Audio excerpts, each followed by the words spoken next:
Alakamisy telo amby roapolo jolay enina amby roapolo amby roa arivo tonga sondranao tomboky lasy tombovavy tsy ato anatin'izao fotoana ny fampahalalam-baovao izao atezina ny araba ary manasanao am-panajana anaraka ny antsipirim-baovao hatramin'ny farany. Vaovao ny trangam-piarahamonina avy hatrany alahelo sy ranomasy no niaina ny fianakavian'i Larissa Alina nandritra ny famongorana ny vatany mangatsiaka n'ity zazavavy kely folo taona ity izay tsy hita nanomboka ny 30 aprily lasa teo. Nataon'ireo olon-dratsy takalonay ity zazavavy kely ity ary efa nahazoan'izy ireo vola mitentina 4 tapitrisa ariary. Novonoan'ireo olon-dratsy ary nariana tanaty lavapiringa. Olona 4 no voaroroy ho nanao ny eloka ary samy efa nahititra amponja vonjimaika. Tolakandro Denis ny etsika izay natao ny fianakaviana sy ireo mponina natao ambositra nitaky ny fanasaziana entitra ho an'ireo navandoza. Tato-baovao ny Narcisse Karazafy sy Mathieu Prince.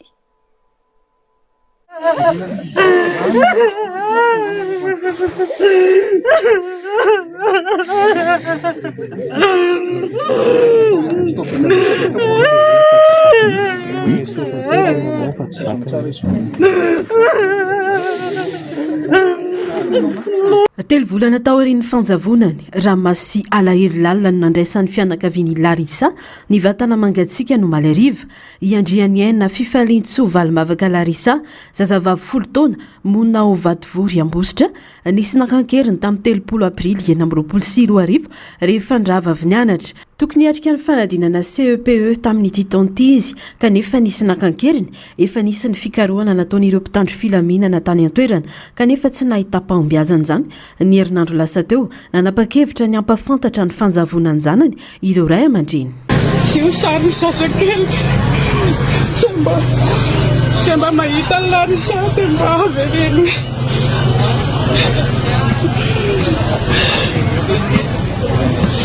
avereno izy fa ny gendarme sy ny polisy efa nanao ny fikarohana izay ny trananaovana fanambarana hatramin'izay nefa moa tsy misy vokany dia farany agnaly vary tena nanapa-kevitra atao mba mitady izy.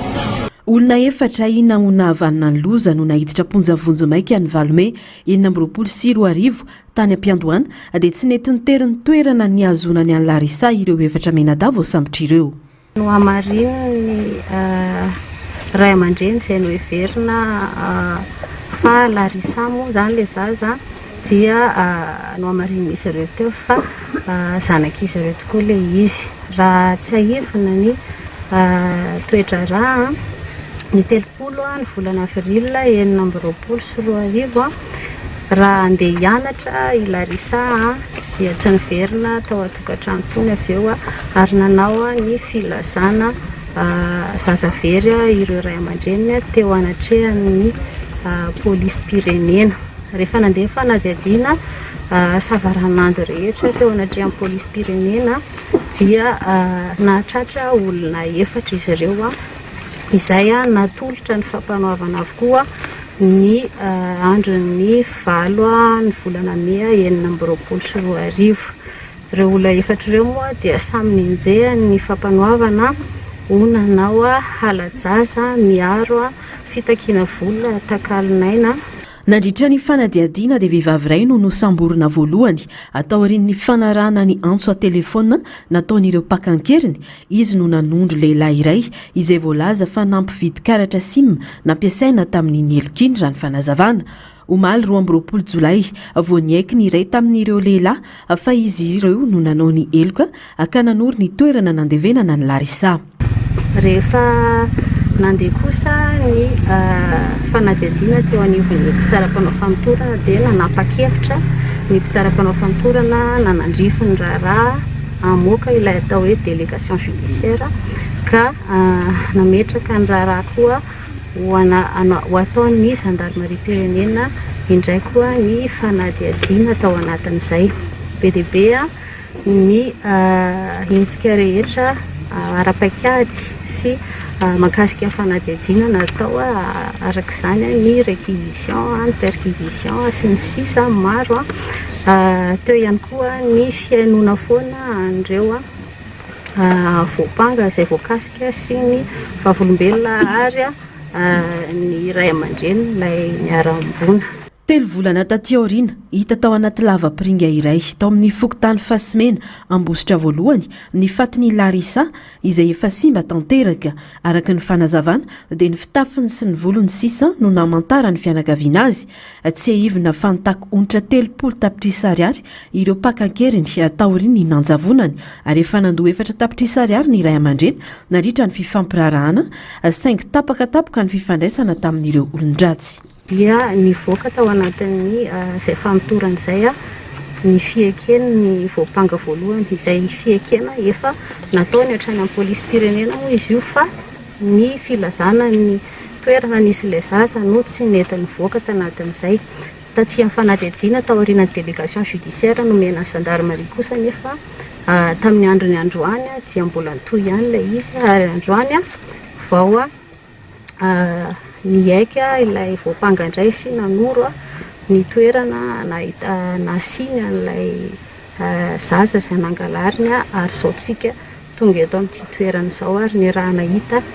sy tazana teo fa tao ilay zaza miaraka amin'ny akanjony sy ny mombamomba anazy rehetra. Tao anatin'ny fanadihadiana koa no nahafantarana fa mpifanila vodirindrina sy olona efa mifankalala akaiky tamin'izy ireo ny sasany tamin'ireo olona voasambotra nandritra ny fikarohana ny Larisa dia voalaza fa nisy pisoloko maro ny antso ny fianakaviana laza ho mahita azy ka nitaky vola ho takalony vaovao. Mbola mitony fanadihadiana amin'ny tirara ity indrindra ny famantarana ny tena antony nanosika ny eloka sy ny mety sy ny tambazotra ny arany asa nanao hetsika ireo fianakaviana sy ireo mpitondra kodiaran-droa ary ny vahoaka tao Ambositra androany mitaky ny amoahana ireo nahavandoza anaovana fitsaram-bahoaka nodoran'ireo vahoaka ihany koa ny trano iray izay voalaza fa ny vehivavy iray voaroroy tamin'ny tirara ity mitaky ny janonan'ireo voaroroy ao amin'ny fonjana Ambositra kosa ny fianakaviana mba ahafahan'izy ireo manara-maso akaiky ny vizotry ny fitsarana.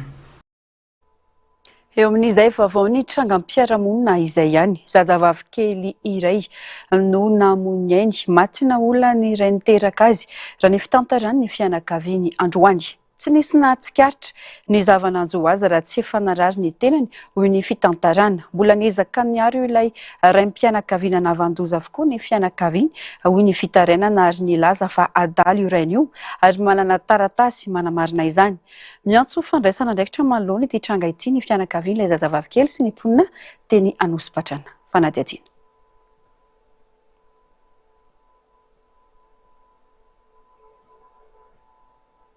Tovovavy kely efa taona moneny Anosipatrana no ambaran'ny fianakaviany fa naolany iray niteraka azy tsy natoatra ny fangiry firina ny aina n'ity zazavavy kely ity ka ny afara tamin'ny fahafatesany alina sy mba tanteraka ny fivaviany ary notsitsemana éponge hoy ny fitantara tomba nanao hoe fa ela no nanaparan'iray ny filandratsy ny io tamin'janany hoy ny fanazavana tsy nisy nahatsikaritra ny zavatra nanjoa ity zazavavy ity kosa nefa ny fianakaviany fa izy efa narary vao nipoitra ny zavatra rehetra. Dia fivavian'ilay zazakely zany tena potika tanteraka mihitsy. Dia io zany nitarika fahafatesana ho anazy. Tao anatin'ilay fivaviany nefa nisy éponge natsiasany zany tao anatiny zany hoe avy nanapena amin'ny vavany zany io dia avy eo nanapena ilay fivavian'ilay zazakely tsy andanan'ilay raha mivoaka. Dia tazomin'ny éponge zany ilay raha mivoaka nefa avy ilay éponge zany potika sikelikely dia mivoaka amin'ilay zazakely. Zio nitarika natonga ilay zazakely hoe ho foaty. Zavatra abebina atao ilay rainy zay. Vao mitapany ambany ilay zaza hoe mangana. Dia tsy haiko hoe ilay izy zany tena marina fa ela ilay zavatra nataon'ilay ry tamin'izy ilay laka ilay zaza dia taty amin'ny zareo taty zany nataony zavatra io. Dia taoriana izay ilay zaza narary dia tsy narary ilay zaza zany dia nitsabotsaboiny zareo tena fotsiny fa mbola tsy hita mihitsy ilay zavatra hoe tsy hita mihitsy ilay zaza hoe ireo misaraka dia mifamerina misaraka dia zay zao tamin'ny fakomaly zay ho iry zamby io zazo io niditra hôpitaly dia tany amin'ny hôpitaly tany fa na ilay vady ilay ry ary mety tsy nalalan'ilay izy raha tsy efa io zazo narary tany amin'ny dokotera ilay zay tany amin'ny dokotera ilay dokotera nanambara hoe voaolana zay ho fantasy ilay mamany voaolana ilay zazo. Raha ny fantatra ny saraka efo efa-bolana ndray aman-dreny ity zazavavy ity ka ny renibeny avy amin'ny reniny no mitaiza azy ao an-trano raha miasa kosa ny reniny matetika ilainy rainy ao an-trano ilay zazavavy ka ny reniny no mitondra azy mody avy eo atao anatin'ny iray volana nisy tranga afahafany seho satria ny voaka kankana ity zazavavy ity no jerena ihany koa fa efa simba ny vatany ka nentina namonjy tompom-pitsaboana. Tsy nahatsikaritra ninona mihitsy ero fa sabo iray volana zay ilay zaza milaza marary kibo dia mangety kakana foana dia tapa-kevitra ny reny mitondra azy niditra hopitaly mba dia mba mandeha maniny kakana injanako hoe nisy kakana andeha foana zany nefa ilay zaza tsy nena fanafody kekana tsy nainy hoe vao nanomboka ny saraka izy zareo teo amin'ny telo volana teo dia apetraky ilay vehivavy aty ilay zaza dia rehefa apetraky any aty ilay zaza izay moa samy mandeha mikarama daholo dia apetraky any aty amin'ny bebe ilay zaza bebe io AVC io dia alany eto reo re zaza kely reo hoe eto aty ilay zaza fa omena sakafo dia bebe moa tsy mahensika anazy fa eo zany hoe mitaiza ilay zaza dia avy eo ilay zaza tonga dia ateriny any amin'ilay vehivavy reny any nosy be mikarama any dia rehefa ilay vehivavy indray mitondra ilay zaza moa dia aty fa izay indray aloha tsy fantanay hoe tsy hitan'ilay vehivavy marina ve zavatra nahazo an'ilay zazakely tao fa efa hoe nitaraina nararikibo lava ilay zaza rehefa teo amin'ny ray volana lasaka teo ngamba izay hoe mitaraina mararikibo ilay zaza dia voaka kakana foana ny tantarain'ilay vehivavy anay dia avy eo moa zany izay efa tonga tany amin'ny hopitaly vao nahitany niratra tamin'ny vodin'ilay zaza iny dia hitanay ohatran'ny goaka be ny vodiny dia samy mifamory tao izay fianakaviana hoe ahoana retina atao matsely miaraka an'ilay soabavinay zany dia tsisy zava-patanay mihitsy ilay izy hoe tena voaolana marina ve ilay zaza sa ahoana fa dia rehefa hitanay fa tena reraka ny ain'ilay zaza dia mifampiasa teo ihany izay piraitam-po tsy afaka nitsabo tena araka ny tokony ho izy ity zazavavy kely ity satria tapitra nalain'ny havandrainy avokoa ny taratasy mpanafody sy ny mombamomba ny fitsaboana azy rehetra maka ny taratasy na ny taratasy mpanafody rehetrarehetra raha dia alainy dia afeny nefa izy raha maka an'izay zavatra izay eo amin'ny hopitaly dia tsy vidiny akory ny fanafody tsy ataony akory ilay analizy tsy ataony akory ny scalaire na ny radio fa izay taratasy azo rehetra zany tsy hay hoe anafeny an'ilay ratsy natao ve no mahatonga azy manao an'izay sa hoe inona rehefa natao zany ny bilan tao aloha dia hita fa ny tanan'ilay zaza dia niborikena tamin'ny sigara dia tao moa nisy solotena mpiaramonina vitsivitsy niteny hoe tsy sigara olo ty raha mibotsina be ohatrin'io tena tonga dia jereo fa mainty be io tena rongony io izy niborikena tamin'ny rongony ny tanan'ilay zaza dia mbola nisy fianakavian'ilay rangahy ihany teo ny teny hoe aretina avy aty aminay mihitsy io fa ny anay zanakay misy aniohatra any ampaladikatra retam-pindoha fa tsisy an'izany tonga nitsidika ny zanany maty ilay raim-pianakaviana ny maraina teo saingy nisy zavatra niseho nihiratra ny mason'ilay zaza ary tsy niverina tamin'ny laon'ny intsony tsy vao izao fa efa matetika ity zaza ity no matahotra indrainy ka milaza fa misy biby rehefa mahita azy dia tamin'ny maraina teo rehefa nijoro ohatrany hoe voaka zany rain'io zaza io dia miverina nijoro teo satria hoe maty ilay zaza dia rehefa nijoro teo mason-jaza efa mikipy za aloha tonga dia tena tsy mihiny tena lazaiko aminareo fa mason-jaza mihirina tsara tonga dia mivandravandra tapaka dia zaza io talohan'izay naparary azy zay dia isaky mahita an'ilay rainy ao an-trano io misy bibe manana piraitam-po anankiroa ilay zaza indray tena mbola kely dia indray efa lehilahy efa le bebe eo amin'ny eny taona eo dia hoe misy bibe dia lasa maka lamba ilay zaza dia miafina any mba mifandrina dia any takoka hoe bibe io fandao hiafina isaky mahita an'ilay rainy isaky mahita an'ilay rainy mbola niezaka niaro ilay iray mpianakaviana navandoza avokoa ny fianakaviana ho ny fitantara ary nilaza fa adala io rainy io ary manana taratasy manamarina izany miava moa miaro azy daholo ny avandra lehilahy miaro an'ilay lehilahy daholo izy manana certificat psychiatrique zany hoe manana taratasy fanamarinana fa adalany izy nefa normal be hitanay teo modiny teo manana teo izy tsy adaly zany izy fa olona normal izy mody adaly dia nangalan'ny avany taratasy tokony amin'ny fanamarina fahadalana izy dia manana le certificat psychiatrique zay izy matsy fanamarinana fahadalana le certificat psychiatrique manay mafy sy matahotra ihany koa ny fianakaviana ity zazavavy ity noho ny fisindra matahora miatra amin'izy ireo zay fiarahamonina eto amin'ny fokotany aloha mba angatahako indrindra mba ianareo mpitandro filaminana mba anara-maso tsara sy anaraka an'ilay zavatra misy satria le izy zany raha mpanao ratsy no avoditra foana dia tsy aloha hoe atolotra ao anay aloha atolotra ao anay raha hoe avoditra foana satria le izy misy hoe anao arrazement hony tsy asiana arrazement zany ny zavatra raha misy fahatolona zany na dia tao anatin'ny alahelo sy atezerana tanteraka aza ny fianakaviana niezaka nanaja ny lalàna ka nanolotra ny raharaha eo ampelatany ampitandro filaminana ny antso ny fandraisana andraikitra kosa izy ireo hijerena ity tranga ity fa lasa manjaka zany ny mpanao ratsy raha hoe avototra fotsiny zany zay olona hoe manolana zazanaterana zany le zazakely efa taona nefa de vitana zany nanorana le zaza ka zay de fianakaviana de tsy manaiky an'le zavatra hoe ohatry zay fa malahelo ny fon'ny fianakaviana toy fotoana ny polisy toa zay tsy nitsikasy tagnana satria ny fandrakana mamteny hoe aza manao fitsara-bahoaka nareo de fa nanaja zay nataon'ny filoha fanavazana zay fa marina zany sy ny lalàna tokony ampiarina hoe manolana zazakely tsy ampitony zanakely anao ateraky anao tokony ataonao zany malahelo ny fanaova fianakaviana fa de eo zany nareo manam-pahefana ambony mahita an'izao za de azo le olona manao ratsy fa aizina rak'izay ratsy ataony efa eo ampelantanany mpitandro filaminana ity raharaha ity amin'izao fotoana ka andrasana ny toiny Manoloana ireo tranga ireo tsy hetsika ara-ponona na ara-piangonana no tanjony amin'ny fiarahamonim-bavaka rampitso fa fanehoana firaisan-kina amin'ny alalan'ny vavaka ho an'ny firenena ho ny filohan'ny fanavaozana ny repoblika. Manerana ny nosy ny fotoam-pivavahana iraisam-pinoana iarahana amin'ny FFKM raha ny fanazavana. No mafitsy ny filohan'ny fanavaozana fa mbola mitohy ny fanadihadiana ary tsy maintsy avoaka amin'ny fotoana mampety azy ny valin'ny fanadihadiana rehetra mahakasika izao trangana tsy fandriampahalemana izao. Narcisse Karazafy, Mathieu Princy. Natao sory ny sahala ilay tovavokely namonendy tetsy Ambodirano Ampefilo ho ny filohan'ny fanavaozana androany efa tratra ireo namono ny sahala ary maro ireo olona tratra koatra ireo nampafantariny tompon'andraikitra omaly tsy afaka namoaka ny sarin'ireo olona voaroroy amin'ny fakakanan-keriny sy ny famonoana olona nefa ny manam-pahefana isorohana ny fitsaram-bahoaka ho ihany ny filohan'ny fanavaozana ny repoblika androany izay nilaza fa mbola mitohy ny fanadihadiana raha ny fanazavana. Ile namono ny sahala kely teo Ampefilo Ambodirano zao de fa tratra sarotra fotsiny moako ny amoaka azy fa tsika malagasy tia manao fisaram-bahoaka de ny amoaka an'izay manahirana ary raha iaino ny zavatra tiany atao moa nareo de sorona le izy na ny amoaka an'izany avoaka malagasy de fa marito mieritreritra azy zazakely 7 taona vao afaka seky no vonona no resaky sorona no fitiavana reny iny aloha zany ny fatratra ny ankety rehetra efa maro le varira tany Akiliary moa efa niresaky ny fampanaovana omaly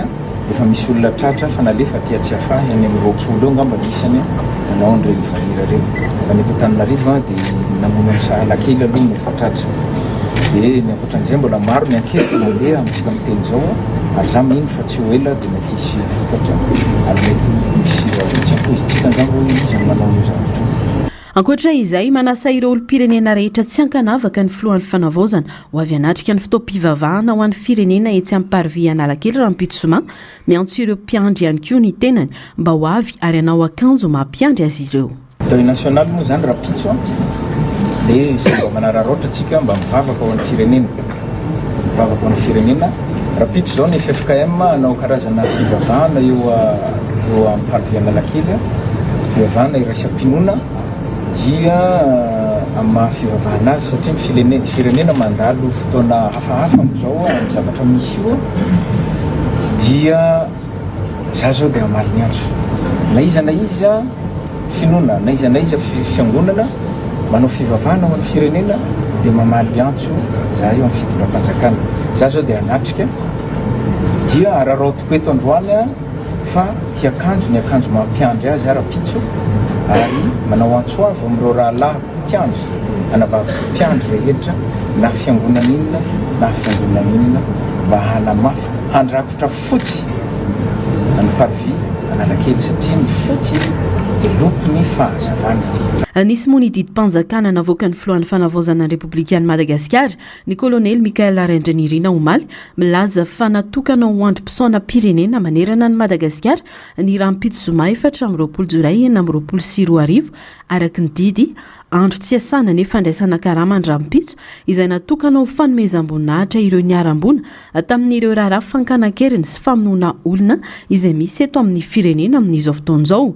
Tanjona ihany koa ny fanamafisana ny firaisan-kina eo amin'ny samy malagasy, ny famerenana ny fitoniana ara-politika sy ara-tsosialy ary ampitony ny toe-draharaha misy eto amin'ny firenena. Mandritra ny tontolo andro ny Rampitso midina eo amin'ny atsasaky ny tsatokazo ny sainam-pirenena manerana ny nosy voarara ny fety sy ny lanonana ampahibe maso rehetra ary akatony ireo toerana fivarotana zava-pisotro misy alkola. manamafy ny afatra entin'ity hetsika ity ny andiny soratra masina amin'ny tantara faharoa toko fahafito ny andiny faefatra ambiny folo manao hoe raha ny oloko izay natsoina tamin'ny anarako no anetry tena ka hivavaka sy hitady ny tavako ary ala amin'ny lalan-dratsiny dia iay no avy any an-danitra aho amela ny elony ary anasitrana amin'ny taniny.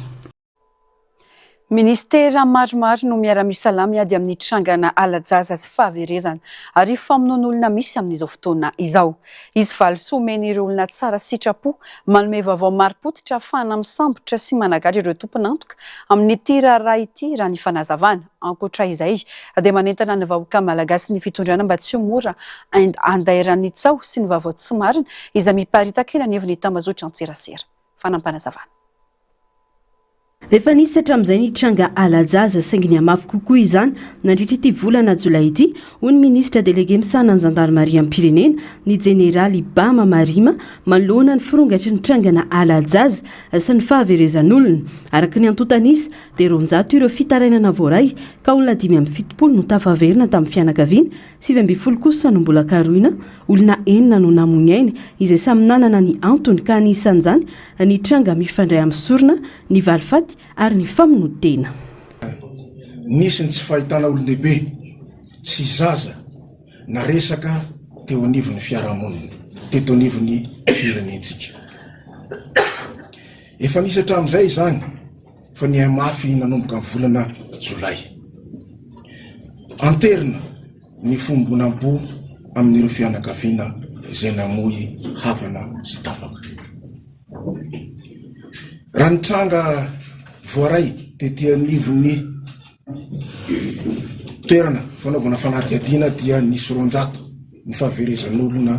manerana ny nosy. Ny 570 tamin'izy ireo nefa niverina any an-tokantrano ary 70 kosa no mbola karoina ary ny mampalelo dia nisy 9 no maty. Tamin'ireo 9 ireo dia misy izay maty vokatry ny sorona izay natao. Olona 12 kosa no nandositra tany amin'ny fianakaviany no nitahotra atao ny trangany seho tao Akady Vorobe ny fanazavana ihany. Ankoatra ireo tranga ireo tena misy ary maro ihany koa ireo vaovao tsy marina sy compte sandoka amin'ny tambazotra an-tserasera manararoatra manery-tsao ka izany no antony nananganana ny centre opérationnel andrindrana ny fandraisana andraikitra sy ho fanamarinana ny vaovao atao arin'ny joroany io fohibe io dia no amafisina ny fepetra fiarovana tamin'ny alalan'ny fanetsihana ireo ratsy amangaiky eny anivon'ny Fokotany izay miisa 2,700 eto Analamanga ary 2,704 manerana ny faritra. Dia betsaka ireo olon-dratsy no mampiasa fitaovana mampalemy toy ny antona mahery vaika. Araka ny toromarika ny filohan'ny fanavaozana ny Repoblika Madagasikara izay nolanina teo anivon'ny filan-kevitry ny ministra dia natsangana ny task force izay ivondrina n'ireo ministera maromaro samihafa mba entina hanamafisana ny fiarovany fitondram-panjakana ny vahoaka malagasy ary hamongorana irizao trangana halajaza sy fahaverezan'olona ao anatin'ny fotoana fohy. Nampitombona ihany koa ny fanentanana ny mponina momba ny fihetsika tokony atao rehefa misy tranga mampiaya indrindra fa manoloana ireo olon-dratsy izay voalaza fa mampiasa fanafody na fitaovana mampalemy. Araka ny toromarika nomeny filoha amin'ny fanavaozana ny Repoblika dia natsangana ny task force ahitana ny ministera maromaro hiaraka molavola sy anatanteraka paikady amongorana ny alajaza sy ny fahaverezan'olona. Isy valisoa lehibe omena ireo olom-pirenena manome vaovao mari-potitra ahafahany mpitandro filaminana misambotra ireo tompon'antoka. Fa hisy valisoa lehibe omena ireo izay manome vaovao mari-potitra mahakasika ity raha ity ka ahafahana mahita ary manambotra ary manakatra ireo izay nahavita io eloka mamohetra eto amin'ny firenena io. Miantso ny vahoaka ho tony sy atoky ny fepetra raisin'ny fanjakana ny fitondram-panjakana ary manentana ny rehetra hitatitra avetrany ny tranga mampiaya amin'ny alalan'ny laharana maitso 720 na 770 na koa anantona ny mpitandro filaminana akaiky indrindra. Manodidina izay vaovao izay mifamatotra tanteraka amin'ny tranga tsy fandriam-pahalemana misy amin'izao fotoana izao. Ny firoboroboana ireo fikambanana satanika misy eto Madagasikara. No hazavain'ny mpitandrina ny Dr Tina Ranevoniarivo nandritra ny famelabelaran-kevitra nataony ny fifamatorana misy eo amin'ireny fikambanana ireny sy ny zava-misy eto amin'ny firenena amin'izao fotoana izao. Tatopavao ny Narcisse Karazafy eo amin'ny sary sy rindran-tsariny Mathieu Prince. Ny zava-miafy ny sorona satanika tarafana amin'ny soratra masina io no lohahevitry ny famelabelarana nataon'ny mpitandrina ny Dr Tina Ranevoniarivo nandritra izany no nanazavany hevitry ny sorona araka ny fijery ara-pinoana sy ny fanazavany momba ny satanisma ary ireo tranga heverina fampifandray amin'izany izay henany malagasy amin'izao fotoana. Maro ireo antony anaovana sorona raha ny fanazavana, ao ireo manao izany hitadiavana fiarovana amin'ny loza sy ny ratsy, misy kosa ireo manao sorona ho fahatsiarovana na ho fanamafisana ny fifandraisana amin'Andriamanitra na amin'ny hery inony. Raha ny zava-misy eto amintsika amin'izao dia mety misy mpanao politika mampiasa sorona noho ny faniriany hitazona ny toerany na koa hiverenany eo amin'ny fitondrana. Na ao anatin'ny fitondram-panjakana ihany izy fa mitetika posta ambonimbony tokoa dia izy ihany manao miorganize an'ilay sorona. Ao venareo? Ao tsara? Dia mody manaranaraka ny kolonely Mikael leraky ny hoaniny io izy. Ao venareo? Premier ministre,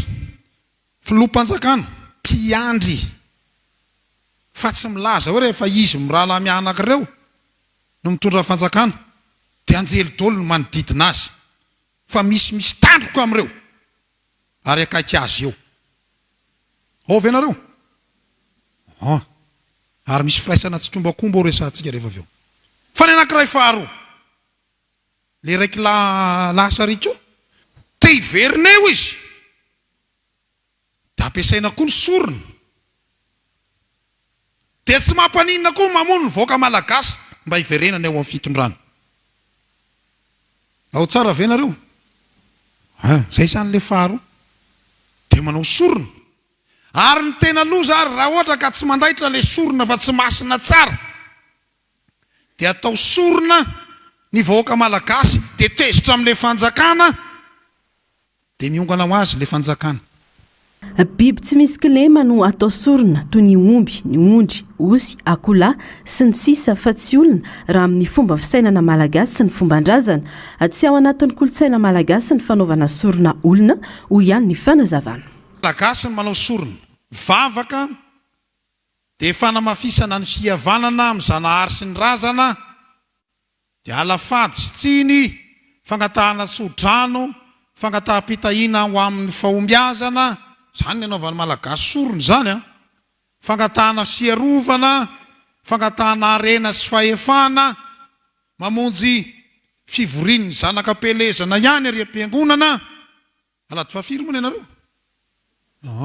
Fa ao anatin'ny katikaty rao misy gisa ao malagasy.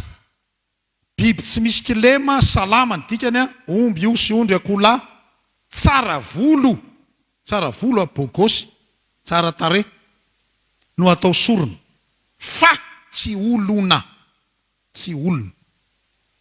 Raha ny satanisma kosa dia karazany telo izany. Ao ireo manaraka ny foto-kevitra satanika, ireo manao fanompoam-pivavahana ho an'ny satana ary ireo antsoina hoe club satanika, nambarany fa mifandray amin'ny fanomezana vahana ny zava-mahadomelina sy ny fijangatsangana ireo fikambanana satanika. Mifanohitra amin'ny fotom-pinoana sy ny kolotsaina malagasy ny sorona olona. Ny dikan'izany izay manao sorona olona rehetrarehetra dia tsy ao anatin'ny kolotsaintsika mihitsy zany. Ninonina fanazavana ary melohany ny fotom-pisainana malagasy raha ohatra ka ny fomban-drazana io no jerena. Fanao ho elavelona ny filanara nofo. Tsy misaraka ny asan'ny satana, ny fanomponan'ny satana, Lucifer ho resantsika rehefa avy eo fa ny filanara nofo. Tsy misaraka amin'ny fanomezana vahana ny zava-mahadomelina sy ny fijangajangana io resaka satanisma misy eto amin'ny firenentsika amin'izao io. nanomboka nahazo vahana teto Madagasikara ny zava-mahadomelona nanomboka tamin'ny taona 14 tsy afaka miditra eto amin'ny firenena nefa izany raha tsy misy fankatoavany manam-pahefana. Maro hoy ity mpitondra fivavahana ireo karazana zava-mahadomelona mahery vaika tafiditra eto amin'ny firenena ary misy tambazotra amin'ray tsy kombakomba amin'izany ary nananany pirofo ireo rehetra voalaza ireo. Ireo tontolo mifandrikitra amin'ny tontolo satanika. Voalohany indrindra zay le ave voalohany pitatisy karnisy tadidinareo ao tsara venareo dia ao anatiny izay ny drogue nanomboka hatramin'ny taona 14 scientifique ny teny eto ary avec preuve ao nanomboka tamin'ny taona 14 dia nazovana ny fivezivezen'ny drogue teto Madagasikara ary tsika no lasa ny anisan'ny fivezivezen'ny rongony sy ny drogue be indrindra taty amin'ny Oceana Indiana. Dia fantatrareo tsara fa tsy tafiditra eto zany drogue zany raha tsy nazo alalana tamin'iza. Tamin'iza tampitondra fanjakana. Io rojo io zany rojo efa nisy efa ela be ny rojo. Ety ambany tanàna zany zao resaka misy rojo. Fa misy ny drogue ambony ny roro ampidirina eto amin'ny firenentsika ny metafetamine sy ny karazany zay dokoteranareo malala tsara n'izany fa nanankonana an'iny dia ny voizina ny roro satria ny zanaky ny manam-pahefana tamin'izany vanim-potoana zany no anisany sy ny manam-pahefana no miraitsy trombakomba amin'ny fampidirana ny drogue teto Madagasikara. Misy ihany koa ny ezaka fampidirana tsikelikely eto Madagasikara ny fanambadian'ny olona mitovy fananana sy ny fanomezana vahana ny fikambanana franc-maçonnerie izay no mariany fa misy fifamantorana amin'ireo tranga misy eto amin'ny firenena amin'izao fotoana izao. Mahakasika ny fiainam-pirenena izay mizotra anatin'ny fanapahan-kevitra sy ny fampiarana i Madagasikara amin'izao fotoana izao ka tsy mahagaga raha mitaza-potsiny sy miandry izay ataon'ny fanjakana ny ankamaroan'ny malagasy ho ny mpandinika raharam-pirenena. Tsy nisy ny tondrozotra na rana nametraka mitarasoka ny firosoana amin'ny fikonan-doham-pirenena. Vokany tsy misy ny politika mazava fa fanapahan-kevitra araka ny zava-mitranga no iainana hoy ny Dany Rakotson teo amin'ny fandraisam-peo ny Germaine Omenjanary rindran-tsary ny Taiziny. Tokony inga tamin'ny fametrahana tondrozotra mazava ho an'ny tetezamita izao fitondrana izao mandra-pahatonga ny fehin-kevitry ny dinika nasionaly hoy Dany Rakotson. Izany no mahatonga ny ankamaroany mahatsapa fa mbola lavitra ny fanovana fa mbola ny fifehezana ny fiainam-bahoaka andavanandro no misy hatreto ho ihany ny faneho-kevitra. Andraikitra andavanandro ny fitsarana ny manenjika ny tsy maty manota fa tsy midika fanovana akory izany. Toy izany ihany koa ny firosoana amin'ny resaka fanadihadiana parlementaire. Hatreto tsy misy vina mazava ny fomba hitondrana ny firenena. Anisan'ireo fototra iorinan'ny fitantanana mahomby sy ny fampandrosoana maharitra ny fisiana politika mazava ka tsy ny fisiany zany no mahatonga ny fanapahan-kevitra hifototra amin'ny zavatra mitranga eo no eo fa tsy amin'ny vina lavitrezaka ho hiatrany ny mpandinika raharam-pirenena ity. Ny zavatra nisy zany tokony ny gouvernement no manao gestion courant mamerina amin'ny ny fiainam-pirenena sy ny fiainam-bahoaka. Fa ny fitondram-panjakana maefa tiako atongavana hoe filoham-pirenena ny fanavoza manana contrat izy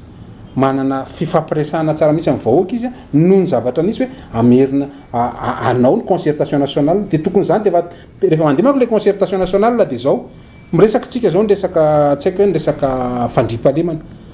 dia io le malagasy zao ny traka dia mandeha ny concertation mety ho tapa-bolana iny mety ho ray volana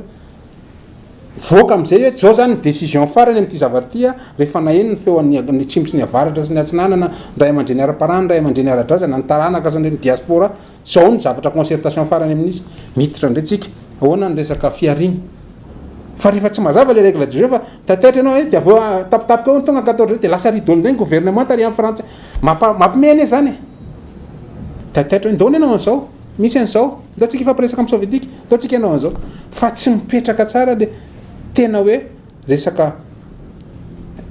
politika pirenena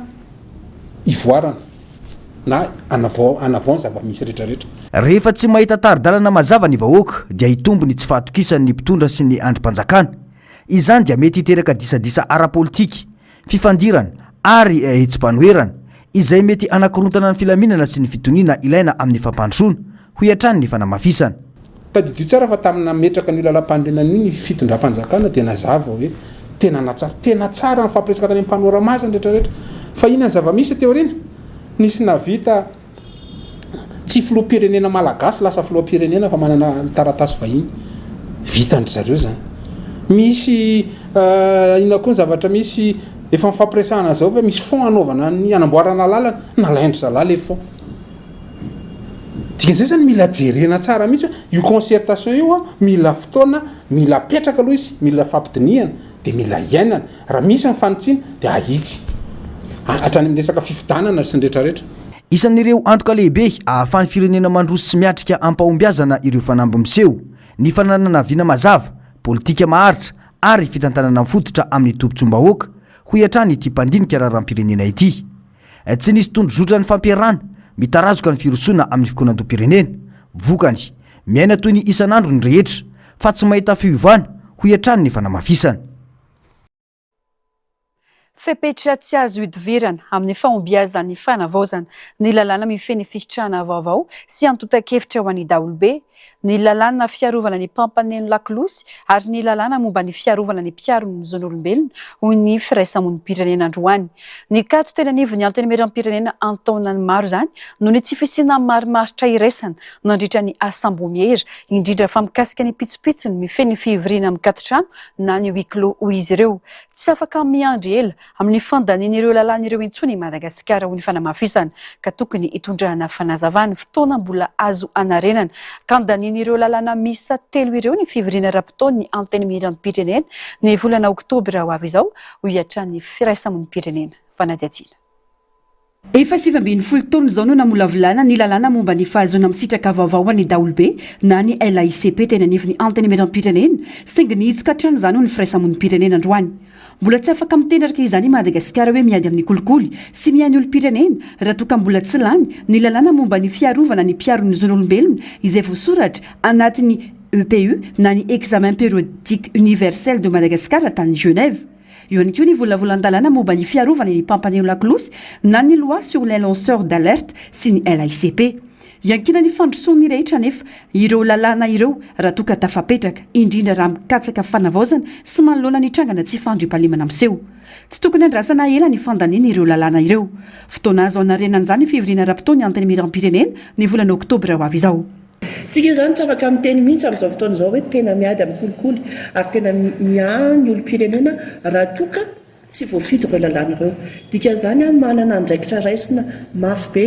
ny eo amin'ny député sy ny eo amin'ny fanjakana manomboka izao. Tena afaka miteny mihitsy hoe singa ahafahanay manao mesure hoe tena manao nareo satsy ny fandaninan'ireo ireo lalàna ireo satria iakinan'ny fiainantsika rehetrarehetra, iakinan'ny succès any ady amin'ny kolikoly, iakinan'ny succès an'ity fitondrana manao ireo fondation ity ihany koa le izy. Ka raha ataontsika atsirambina le izy na mangatakandrotsika na hoe mamoly débat izay tsy tokony amin'ny toerany dia everina koa hoe mety tsy ny ao ivelan'ny fanjakana ihany ngamba ny fanomerana fa mety ao anatin'ny koa indray. Azonareo ny tiako tenenina hoe mila mandeha miaraka tsika ao anatin'ilay ady amin'ny kolikoly ao anatin'ilay fondation fa tsy mandeha contre courant. Ilainay olo-pirenena ianareo député ianareo manao fanjakana iara-iady hanao an'ilay lalàntsika metraka an'izy avoniny izahay andao atao le izy. Ary izao fotoana izao mihitsy ary ny tena idéal anaovana azy satria ianareo tsara ny zavatra miandry antsika sy lalovantsika izao. Efa natolotra teo anivony antenimiram-pirenena ireo lalàna 3 ireo nandritra ny fivoriana rapitaony saingy nisy ny fanapa-kevitra amin'ny famerenana ny fandinian'izany tamin'ny asam-bomiera ka andaniany izany amin'ny fotoana mbola tsy fantatra. Tranga izay miteraka tsy fifampitokisana ho ny fanamafisana ka hitakina fanazavana avy amin'ny solombavam-bahoaka. Izy io dia tokony efa nalefa en séance plénière zany hoe tena vidina amin'izay sarotsy tamin'ny les sessions iny dia tao amin'ny travaux de commission zany le izy dia nisy an'ilay adi-hevitra be tao anatiny dia mbola tsy fantatra tsara zany tamin'izany hoe hiakatra sa tsy tao amin'ny séance plénière ihany le izy. Avy eo efa ny atoandro tokony hariva amin'ny 5 le izy no tonga tao amin'ny séance plénière amin'ny atoandro no tonga ny fanapa-kevitra atao a hoe ajournena tsy amina fotoana tsy journée s'inédit zany hoe tsisy daty ame mazava ametrahana azy fa hoe any fotsiny dia zany zany mbola tsisy fanazavana atao anatin'le izy a tsy dia zay le manjavozavo ao anatin'izay foana no mahatonga le tsy fifampitokisana zany am'le mpandray fanapa-kevitra sy le olom-pirenena. Tsy nisy ny marimaritra ny iraisana nandritra ny asambômiera makasika manokana ny LICP na ny lalàna mikasika ny fisitrana vaovao any daolobe. Tokony manazava amin'ny olom-pirenena ny solombavam-bahoaka izay niarana dinika momba izany ny amin'ny antony anakanan'izy ireo ny fandaniany io lalàna io hoy ny fanamafisana. Fa raha ny tokony misy koa dia mila manazava aminareo mpanao gazety sy amintsika olom-pirenena koa ny assemblée nationale satria anatin'ireo asambômiera hoe inona tsara le antony mahatonga azy manana blocage amin'le izy satria tsy afaka miteny fotsiny kosa izy hoe tsy tiana le huis clos dia zay. On a mila explication le izy, mila hazavainy le izy ary raha ohatra ka zavatra afaka ifanakalozana hoe ok zao zany andaminantsika le izy dia atao zay fa tsy dia tena hoe anao bodingerina hoe tsy ataonay mihitsy le izy et donc manana chance vaovaotsika amin'ny volana octobre dia zay manome tanana foana raha misy fifanazavana azo atao hoe ahoana ny andraisantsika n'izao texte zao na zao fehezanteny zao na etc dia ndao atao andao ifampiresaka dia hovahantsika le izy dia holanitsika le lalàna fa tena tsy afaka mihitsy tsika mandany andro 19 ans lasa tsy haintsony manavaka an'ilay fitondrana teo aloha sy ny fitondrana ankehitriny sy ny taloha satria mitovy le atao zany mitovy le comportement tsika nefa miteny hoe manavao dika zany nalamafy ny fahavononany ifampiresaka ho famana ireo sakana ho amin'ny fandanian'ireo lalàna ireo ny fiarahamonnym-pirenena raha ny fanazavana nentiny androany manentana ary manamafy ny antso ho an'ny parlemanta sy ny governemanta ny fikambanana sy ny vovonana firaisamonnym-pirenena misy roa amby fitopolo miray feo mba ampiseho fandraisana andraikitra mandritra ny fivirena ra-potoana ny volana oktobra ho avy io mba hampanjakana ny mangarahary ho fisitrahany olom-pirenena ny izony. Fa tsy maintsy erisoana amin'ny talata erin'ny fanavaozana manontolo ny lisy-pifidianana eto Madagasikara ho ny teo anivon'ny seny androany. Efa tonga ny anivon'ireo fokontany avokoa ny fitaovana natanteran'izany raha ny fanazavana. Izy kosa ny fepetra ho raisina manoloana ireo fokontany ahitana olana nanofantsiny ny vahoakany birao ho ny fanazavana. Nanangona ny vaovao Germaine Menjanary Taiznia. Isan'ireo fitakiana natao tamin'ny fitondram-panjakana ny fanafainganana ny fanoloana ireo lehibe pokotany eto Madagasikara. Mialohan'ny daty ny 20 Jolay 2024 izao, saingy tsy tanteraka izany. Iaraha malala ny fisina fanoherana izany eny anivon'ny fokotany sasany. Tsy maintsy irosona nefa ny asa satria manindry mafy ny fotoana, ka isy ny fepetra noraisina manoloana ireny fokotany misy olana ireny amin'ny fanatanterahana ity fanavozana manontolo ny lisy-pifidianana ity, hoy ny teo anivon'ny seny. Etsy ankilana nefa nilaza ny teo anivon'ny seny fa efa nandeha ny fanofanana ireo olona isana ny asa amin'izany. Ny zavatra eritreretin'ny senia raha ohatra ka mitarazoka izay fanendrena ny lehibe ny fokotany eny anivon'ny fokotany tsirairay avy zay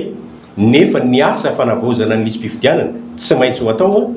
dia manana fahefana ary anao an'izay ny senia anendry olona hafa izay hitarika ny vaomiera mpanao fanisana mpifidy eny fotony satria tsy ny lalàna akory no mametraka fa hoe tsy maintsy ny lehibe ny fokotany no atao filohan'io comité local de recensement des électeurs io tsy voatery ny lehibe ny fokotany fa izahay teto anivon'ny seniny nanapa-kevitra tao amin'ny birao maharitra ny hoe tsara kokoa raha atolotra ny filoha pokotany sy ny mpiara-miasa aminy ireo ray aman-dreny ao amin'ny fokotany ireo chef quartier sy ny karazany ny fahefana satria ry zareo ao ny samy mifankalala. Kanefa raha ohatra ka misy sakan'izay any fokotany sasany dia mamela ny seniny lalàna anendry olona hafa izay hitanay fa avitan'izay andraikitra zay raha ohatra ka mbola misy fahasahiranana eo amin'ny fanendrenan'ilay misy olony seny any amin'ny commune tsirairay avy misy natsoina hoe vaomiera les commissions électorales communales vaomiera misanana fifidianana eny amin'ny commune reo olona reo manana ny antsoina hoe agent électoral any amin'ny fokotany ka rehefa misy ny sakana eo anivon'ny fokotany na tsy fahavitan'ny fanendrenan'ny lehibe ny fokotany na ny fikatonan'ny birao pokotany na ny tsy fahavitan'ny famindra-pahefana dia mandray fepetra avy hatrany ny senia manendry olona hafa satria tsy lany olomanga ny eto amin'ny firenena. Raha ny fantatra sy ny tetikandro moa dia ny 5 ny volana 7 sy 4 no famaranana ny fanatanterana ny fanavozana manontolo ny lisy-pifidianana andrasana arak'izany ny toyny. Manoloana ireo fitarenana miverimberina momba ny kolokolo sy ny fandikan-dalàna mandritra ny fifidianana dia nanapa-kevitra ny anamafy ny fiara-miasa ny vomiera mahaleo tena misana ny fifidianana na ny seni sy ny birao mahaleo tena miady amin'ny kolokolo na ny bianco totosa androany ny fanaovatsiny ny fifanaram-piara-miasa teo amin'ny rotunda fanampanazavana.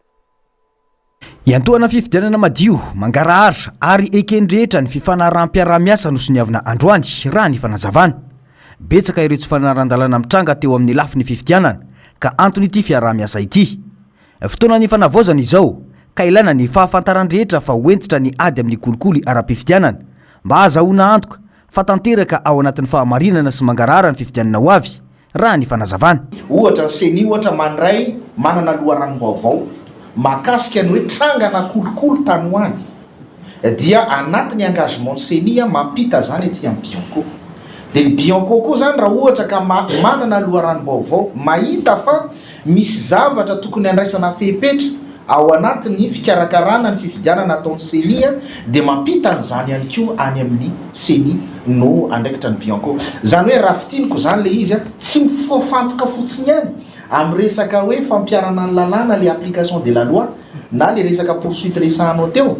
ny fiara-miasanay fa mifantoka indrindrandrindra ihany koa amina éducation et prévention.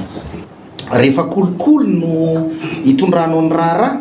mety tsy andehany amin'ireo ary amin'ny seni aty amin'ny seni na any amin'ny ACC na any amin'ny tribunal administratif na conseil d'état ny raharaha zay hoentinao fa tsy maintsy mitodika maka aty amin'ny bianco na any amin'ny paky ny resaka satria kolikoly no resantsika eo tsy fraude électorale no enjehana amin'izay fotoana zay fa kolikoly ara-pifidianana. Re matetika ny fitarainana sy ny filazana momba ireo fandikan-dalàna ara-pifidianana toy ny fizarana vola, ny fanomezana akanjo na kojakoja isan-karazany mandritra ny fampelezan-kevitra ary koa ny fampiasana fitaovam-panjakana. Na izany aza zara raha nisy tranga na hatarafana fanasaziana na fanagadrana mifandraika amin'ireo eloka ireo. Ny fanambazana ny olona iray ifidy azy dia efa fandikan-dalàna maro dia maro tokoa ny eo. Misy hatramin'ny hoe tsy fahafahana milatsaka ho fidiana intsony mandritry ny taona maro. Ho an'ny mpiasam-panjakana zay manao fanaparam-pahefana ireny hitantsika hoe mampiasa fitaovam-panjakana amin'ny fampelezan-kevitra, mampiasa volam-panjakana, mampiasa ny fitaovam-panjakana amin'ny fampelezan-kevitra, voalaza ny lalàna daholo reny ary mampigadra mahavoaraka azy amin'ny asa-panjakana ary ahatonga azy tsy afaka ilatsaka intsony na ho mpifidy intsony. Kanefa miarahantsika nahita hatramin'izay zany fampiasana ny fitaovam-panjakana zany ohatra ny sakafo hohan'ny isan'andro ny fahitana an'izany. Misy tomobilin'ny Cisco ary misy tomobilin'ny médecin inspecteur ary misy tomobilin'ny gouverneur ary miasa manao fampelezan-kevitra ho an'ny sasany. Nahita vetsika hatramin'izay hoe misy ny voasambotra, misy ny gadra na miditra fitsarana fotsiny azy tsy misy. Misy antony avy amin'ny olom-pirenena ny tsy fahafahana mampiatra ny sazy ka antony ity fanapahan-kevitra fiara-miasa ity ho iatrany ny fanazavana. Tsy samy mijoro vavolombelona momba ny fitoriana ataony ankamarony ka lasa mampikatso ny raharaha izany raha ny fanamafisana hatrany. Ny fandraisana andraikitry ny lay vahoaka isika vahoaka eny fotony no mahita an'ireny zavatra tsy ara-dalàna ireny. Fa za dia milaza aminareo fa tsy misy mba tsy ilazana hoe ataoko hoe vitsy angambary ny tonga mametraka fitoriana milaza fa raha anina ny tompona andraikitra tamin'ny doublon tao anatin'ny liste fifidianana misy anay. Raha anina dia nampiasa fitaovam-panjakana vitsy fa inona ny ataontsika malagasy mitenitsika any amin'ny radio na any amin'ny télé na tonga aty amin'ny seni dia avy eo mitenyny seni hoe tsy ara-dalàna tokoa io apetraho ara ny fitorianao dia ozy le vahoaka hoe le mpifidy hoe zahay tsy miditra amin'izany fa efa nambaranay anareo le izy dia raiso ny andraikitrareo eny ary ho ataonay ary ny fitoriana fa izao tsy maintsy mijoro vavolombelona ianao satria ny seni tsy nahita an'le izy fa ianao no nahita dia tsy maninona fa ho raisinay ny andraikitra ataony fitoriana fa rehefa tonga amin'ny fitsarana dia mijoro zay tsy hijoro vavolombelona zany fa fantatrareo le izy dia ataovy zay. Ny lalàna eto Madagasikara nefa miteny mason'ny tompony ara ilaza fa tsy maintsy mila pirofo na vavolombelona ny fitsarana rehefa alasasa. fotoana anamafisana ny fampiarana ny lalàna izao ho iantrany ny fanazavana nambaran'izy ireo fa tsy lefitra amin'izay rehetra mety anohitoina ny fahamarinany fifidianana na ny Seny na ny Bianco satria ny fahadiovan'ny zotra-pifidianana no antoko ny fahatokisan'ny vahoaka ny vokatra ivoaka sy ny fanamafisana ny demokrasia eto amin'ny firenena. Fankoatry ny teo anivon'ny Seny dia noavaozina ihany koa ny fiara-miasa eo amin'ny zandarmeria pirenena sy ny biro malotena miady amin'ny kolokolo na ny Bianco tanjona ny anamafisana ny ady amin'ny kolokolo sy ny fampiroboroboana ny mangarary eo anivon'ny zandarmeria pirenena. Narcisse Karazafy, Mathieu Princy. Namafisina tamin'ny alalan'ny fanaova-tsony ny fifanarahana vaovao amin'ny fahavononan'ny zandary sy ny Bianco anohy sy anamafy ny ady amin'ny kolikoly fiara-miasa izay fanaharitra antaonany maro ary miseho amin'ny sehatra maro samihafa tanjona ny ampiroborobo ny mangarary sy ny fitantanana eo anivon'ny zandarmaria nampahafantarina tamin'izany ihany koa ny boky noavaozina mirakitra ny fitsipim-pitondran-tenan'ny zandary izay natao ho taridalana amin'ny fanatanterahana ny asa sy ny fiainana andavanandro nampahafantarina mpabemaso ihany koa ny politika anatiny sy ny paikady vaovao no volavolaina iadina sy amongorana ny kolikoly ao anatin'ny ravitra ny zandarmaria amin'ny pirenena. Amin'ny ankapobeny mety maro ny zavatra mampitaraina olo ny zavatra tsy mety ataon'ny zandarmeria ny zandaro ny raha mahita zany amin'ilay Facebook izay mety misy fitaraina izay ataon'ny olona, misy ihany koa ny fitaraina izay tonga mivatana ao aminay ka amin'ny ankapobeny dia rehefa misy ny fitaraina na ohatr'ireny dia miezaka zahay manao ny fanadihadiana manamantatra ny zavatra misy fa ny tena hoe zavatra tsara pahalalana antsika olo-pirenena ihany koa moa zany Omariky ny fiara-mientana dia natolotra ny Général Bama Marima, ministre délégué misana ny zandarmaria, any Gabi Nestor Zakamanantsota le Général-ny Bianco, ireo boky ofisialy maneho ny fanoloran-tena ny andaniny sy ny ankilany, ampanjaka ny fahintsina, ny mangarara ary ny ady amin'ny kolikoly. Vavaony sosialy kosa indray ny fokotany manjaka miadana an-tanety avaratra ampandrana ouest ireo no fokotany mendrika nandritra ny fifananana fokotany madio izay natao teto amin'ny komina Antananarivo renivohitra no tanterahina androany ny fizarana ny mari-pankasitrahana ho an'ireo fokotany telo ireo tetsy amin'ny Avory Anosy. Tato-pavaony Germaine Moizanary sy Taizinienne. Fokotany misa enipolo no voafantana noho ny ezaka nataony isaky ny boriboritany 12 tamin'ireo no tafakatra amin'ny dingana famaranana raha telo no voatsokajy ho fokotany mendrika indrindra tanjon'ny fifaninanana ny ampiroborobo ny fanajana ny fehezadalana kominaly momba ny fahadiovan'ny tontolo iainana ny fahasalaman'ny mponina ankoatr'izay ny fampiroboroboana ireo fihetsika tsotra ara-pahasalamana toy ny fanasana tanana ny fitantanana ny fako sy ny rano maloto ny fampiasana fidiovana manaraka ny fenitra ary ny fiarovana ny rano fisotro madio. Tsy fifananana fotsiny ihany fa famerenana ho iaho teo ny asin'ny tanàna, ny asin'izay fanadiovana sy fidiovana zay. Ny fahadiovana dia miainga avy amin'ny tsirairay avy amin'ny vatantsika aloha mba hisy ny fahasalamana amin'ny manodidina antsika eny tokantrano ary indrindrandrindra eny amin'ny fiarahamonina sy ny toerana rehetra izay alehantsika eto an-tanàna zany. 270 ny fokotany teto Antananarivo renivohitra nandray anjara tamin'izay fifaninanana fokotany madio zay nisy ny fidinana tamin'ny fokotany miisa 90 satria teo amin'ny 3 volana mahery teo no niarahana tamin'ireo mpiara-mombonantoka maro be tsy ny ministera rery ihany niaraka tamin'ny commune urbaine fa ireo mpiara-mombonantoka maro be niara-nientana zany amerina zay fahadiovana izay dia 270 ny fokotany ho iaho teo 90 no nidinana ary navoaka ireo 270 izay tena hita hoe niavaka nahitantsika ny hoe teo aloha sy ao aorianan'ny fanadiovana nataony zany. Ao amin'ny 2e arrondissement isan'ny fokotany manjaka miadana izay ny voalohany dia ny 6e arrondissement Antanety avaratra ny fokotany faharoa ary ny 3e arrondissement Ampandrana ouest ny fokotany fahatelo. Ireo zany tena hitanay nadio ary niavaka tao aorianan'izay fifaninanana nataontsika nandritra ny 3 volana izay. Natokana ho an'ireo fokotany 270 ao anatin'ny boriboritany enina eto Antananarivo renivohitra ny fifaninanana raha ny fanazavana nanomboka ny 12 febroary teo izany izay naharitra 3 volana. Nisy ny fanentanana sy ny fanofanana ireo tompon'andraikitra teny fotony ny fitsirena teny Akanja ary ny fanombanana nataon'ny komite teknika sy ny mpitsara raha ny fanazavana hatrany. Nanamafy ny teo anivon'ny komina Antananarivo renivohitra tamin'ny lalan'ny lehibe ny boriboritany voalohany fa mbola ao anatin'ny fampianarana hitandrona ny fahadiovana hatrany ny komina Antananarivo renivohitra. Io fokotany madio zany natao ohatra hoe fanombohana hitan'ny olona tokony ho toy zao satria raha tsy tonga araky ny filazan'ny PDS tsy tonga dia mampiatra an'ilay sazy zany ny sazy efa ela ny tao fa amin'ny fotoana fampianarana sy fampahafantarana hoe ny tokony atao sy ny tsy tokony atao zao fa io dia mitohy ary nivan'ny commune zao dia efa natao ny formation ny agent envoyé sy izay hiditra ny potiny hijery ny fanadiovana raha tsona ho an'ny efa taloha zany dia agent envoyé rehetra ny andraikitry ny mpiadidy taloha tonga mpiadidy matahotra atao ny fokotany satria ireny nijery ny potiny hoe manahoana ny fahadiovana efa manao an'ilay formation koa araka amin'ilay fanetanana zany afaka io ny brigade mixte izay ahitana ny agent envoyé mpanetana ny agent verbalisateur zany hoe ny police municipale no afaka manasa azy dia ny régisseur izay andray ny amande rehefa tonga ny fotoana. Ny olana moa zany efa nisy io fa le fampiarana azy arakaraka le mitondra teo na io moa tsy ahitana hoe resaka raha politika hoe tahoana fa ny amin'izao ny PDS nandraikitra mihitsy hoe tsisy kadikady politika fa dia atao izay anatanterahana an'izy ary raha tsy ampiarina koa ngamba ilay izy tsy voatra le tanàna satria zavatra ohatra fotsiny amin'ny ohatra anatin'ny lalàna hoe raha manary fako alohany amin'ny efatra ohatra dia efa misy azy ohatra mandoa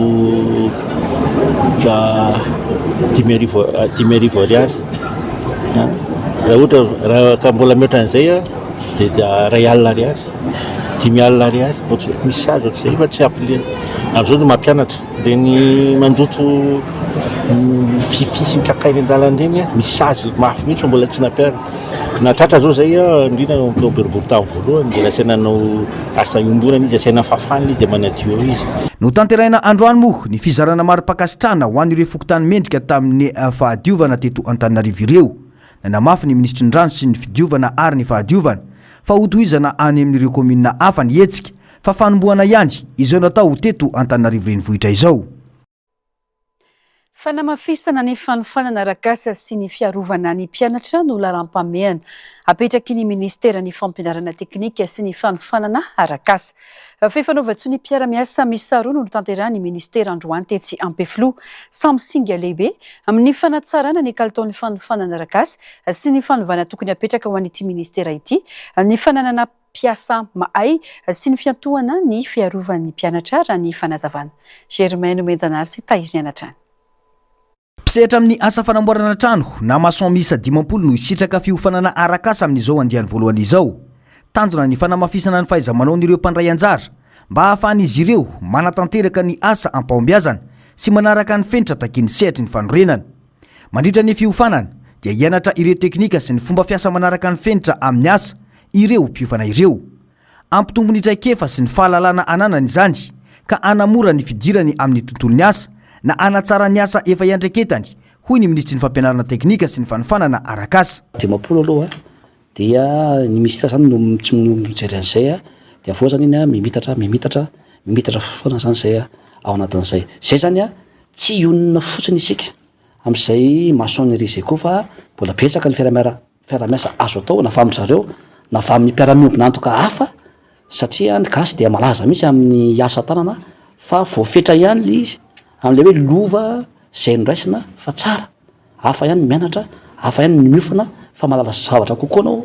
apropos-na an'le taletanao rehefa misy fanofanana ohatran'izao zany azo tsapaitana. Io zany dia misy maro masotsifana zany zay iarahana amin'ny azareo dia efa misy efa voalaza teo moa zany dia efa misy teknisianina miopaopana amin'izay zany mijery. Ny tanora zany aloha no tena jerevana voalohany ao anatin'ilay izy dia tsara ho marina koa efa misy koa ia vehivavy hita manao trano dia mena sehatra koa zany le vehivavy ao anatin'izay. Ankoatr'izay dia vita sonia ihany koa ny fifanaraha-piara-miasa eo amin'ny ministera amina trano fiantohany. Izany natao dia mba hitsinjovana ny mety ho faharatrana na fitsaboana mety ilain'ireo mpianatra hiatrika ny fifaninanana ara-panatanjahantena an-tsekoly izay atao any mahajanga raha ny fanazavana. Mba ho fitsinjovana ny loza mety hitranga zany amresaka ara-panatanjahantena satria tsy olona lamapolo na manjato fa manarivony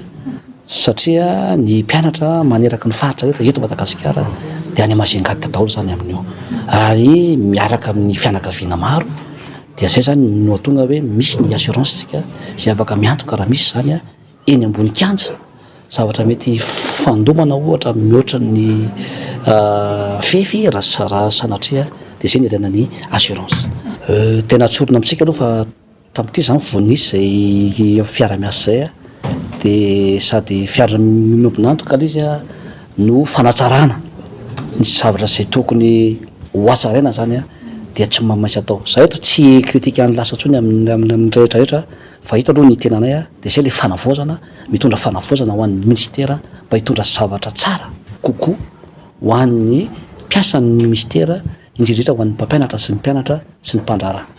Fampiofanana ananganana mpiasa mahay sy fifanarahana iantohana ny fiarovan'ny mpianatra no anisan'ny paikady entin'ny ministeran'ny fampianarana teknika sy ny fanofanana arakasa. Dingina roa mifameno samy mikendry ny anatsara ny kalitaon'ny fanofanana sy anomezana antoka ny hoavin'ireo tanora malagasy raha ny fanazavana atrany.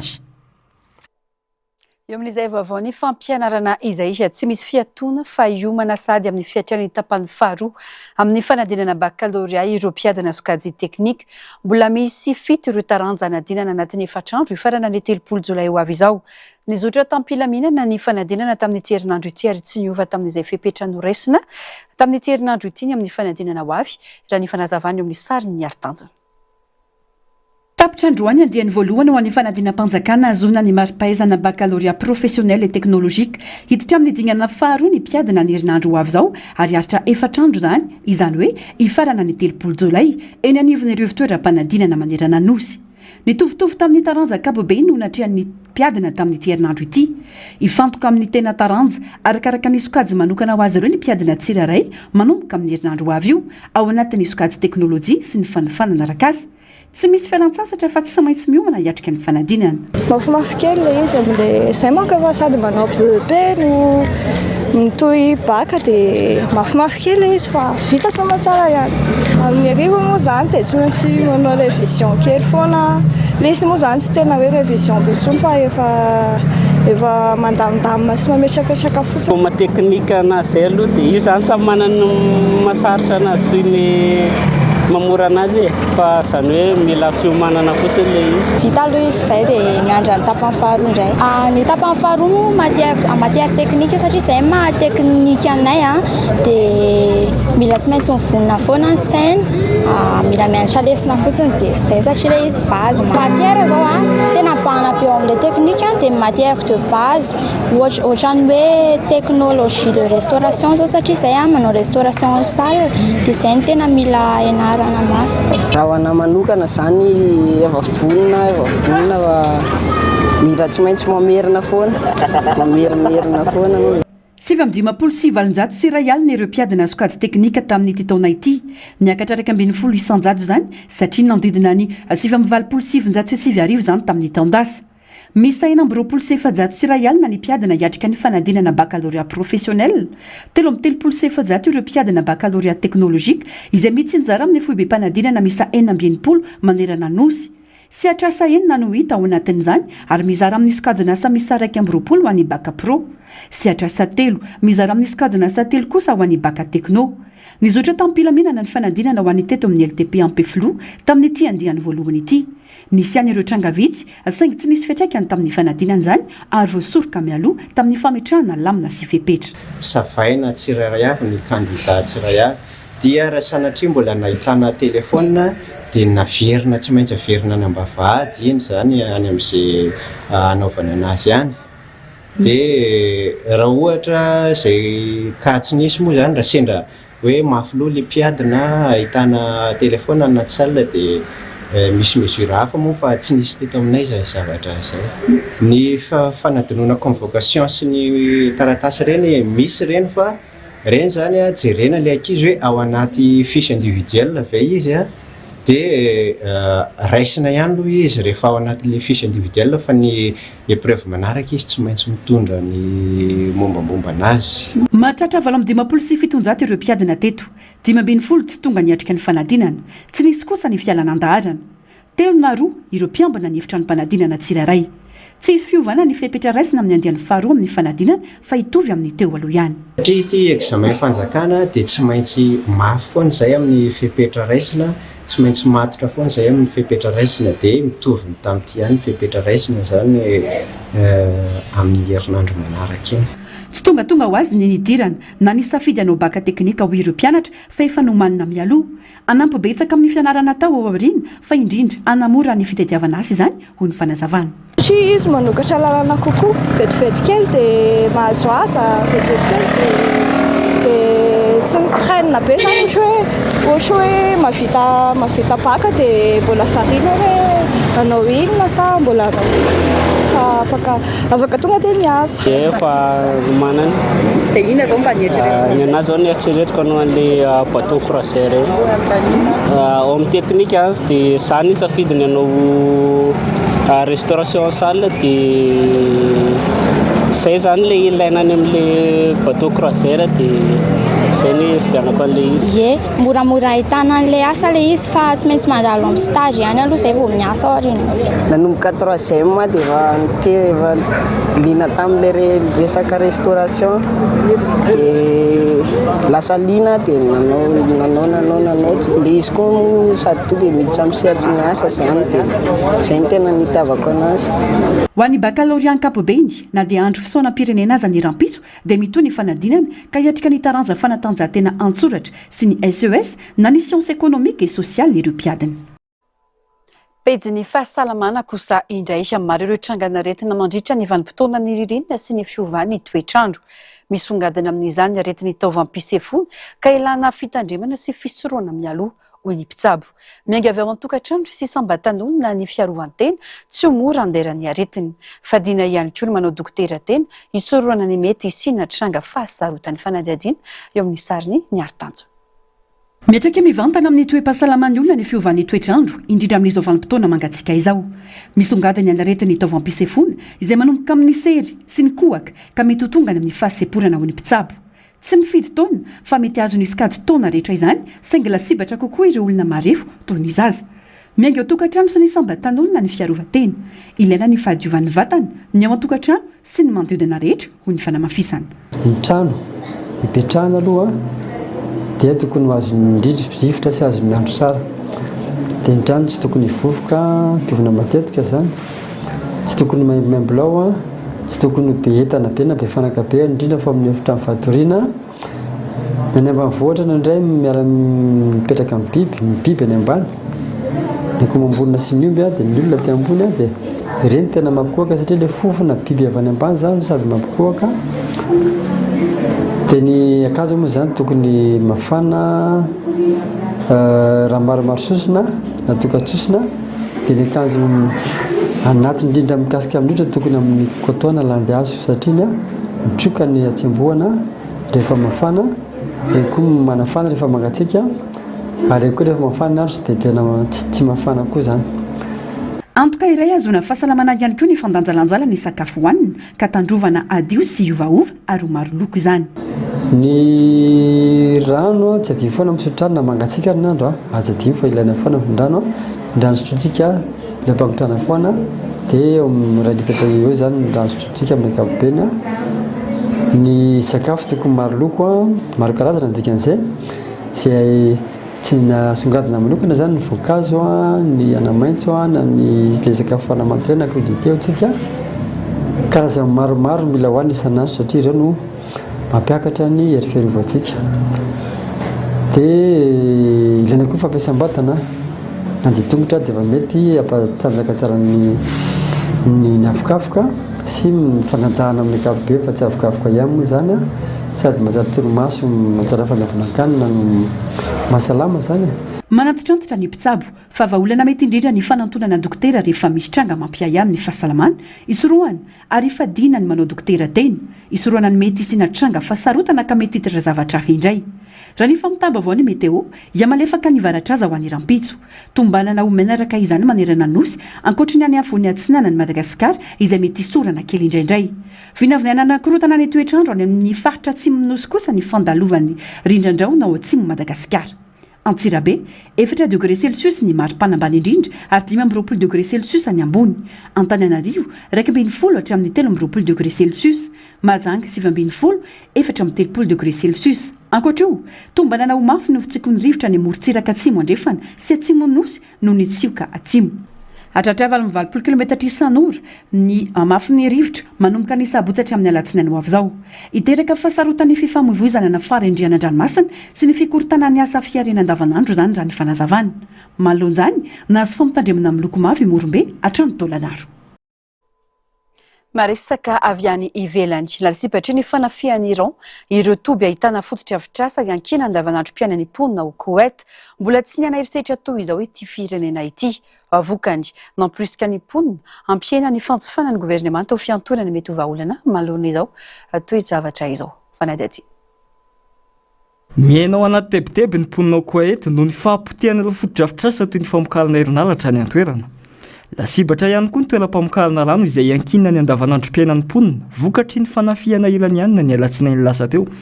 Efatranjony sesy izay ny fanafiana taorian'izao tranga izao. Manoloana izany namporisika ny vahoaka hampihenany fandrifana herinaratra ny manam-pahefana indrindra ny fampangatrehana rivotra izay mielipatrana sy mandany angovo ho fiantohana ny famatriana mitohy sy maharitra ho an'ny vahoaka. Tsy ivona ny volana maritsa lasa teo efa lasibatry ny fanafiana iraniana ireo toby famokarana ranomasira ao Bahrain manaraka izany ny tao Koweït. Ireo toby famokarana herinaratra sy toby famadihana ranomasira ho lasa ranomamy no tena ataon'ny iraniana lasibatra ampitomboana ny tsindry manoloana ny adiny amin'ny États-Unis. Fananao fifanarana momba ny nukleary mba ahafahan'ireo fanjakana amin'ny faritry ny Golfa molavola nukleary civil États-Unis sy Arabie Saoudite. Tany Washington nanonosy ny avy ny sekretary angovo amerikana Chris Wright sy ny ministry ny angovo saoudiana ny prince Abdulaziz bin Salman sonizany fifanarana izany. Fanadadina. Ny famokarana sy fampandrosoana angovo ao Arabie Saoudite amin'ny alalan'ny fitaovana teknôlôjia nukleary amerikana ny tandrona lehibe amin'ny fiarahan'ny États-Unis sy Arabie Saoudite izay nisoniavina tamin'ity herinandro ity. Ankoatr'izay dia nampy amin'ny famoronana asa vaovao an'ireo orinasa amerikana sy fampivalana ireo toby angovo any Arabie Saoudite.